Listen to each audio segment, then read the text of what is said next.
What are some of the more interesting or unexpected applications of GCMS you've encountered? I had a class last week, had a young lady from Iceland, and she works at a company that makes pharmaceuticals for the eye.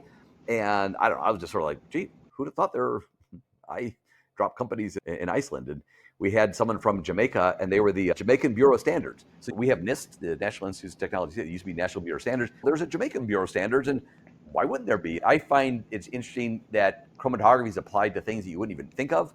We had the Metropolitan Museum of Art from New York. And I'm like, what are you doing here? They said, well, we do art restoration.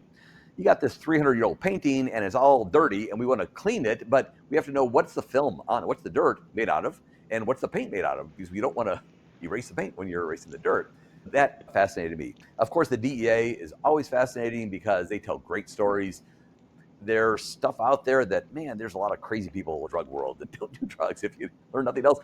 You see these chromatograms of stuff that people are selling, and there's some nasty things in there. Obviously, there's fentanyl and a lot of stuff nowadays, and there's methamphetamine. Meth is in almost everything. How would I know that unless I hang out with DEA guys and we do analyses with them, look at street drugs, like, oh my gosh, this is sold as, I don't know, pink cocaine is this drug, and it's actually just ketamine and methamphetamine mixed together. I always find that fascinating because they always have new stories. I spent a couple of years in the mid to late 80s of my life designing bomb detectors, working with explosives. And that's fascinating because we want to find the explosive before it goes off. So, how do you find explosive? You smell for it, you sniff for it. A mass spectrometer is amazing at telling it, hey, this mass is indicative of an explosive. So, if you see this mass floating around, you turn on a red light, you send off an alarm. You can imagine the importance of doing, you know, chemical warfare agents detecting at extremely low levels of mass spectrometry. But then I work on some fun projects. We did whiskey, and whiskey is fascinating. There's one big compound, it's ethanol, but then there's a bunch of other things. So if you look at vodka, it's just one peak, ethanol, nothing else. If you look at whiskey, you get a bunch of what they call impurities. I'm not a whiskey fan, but there's like isoamyl alcohol. And so it's neat to look at two different whiskeys and you could tell sort of a high end versus low end. Some of these impurities are lower levels, things that have aged longer. That to me is sort of one of those, wow, never thought that we'd see a chemical difference.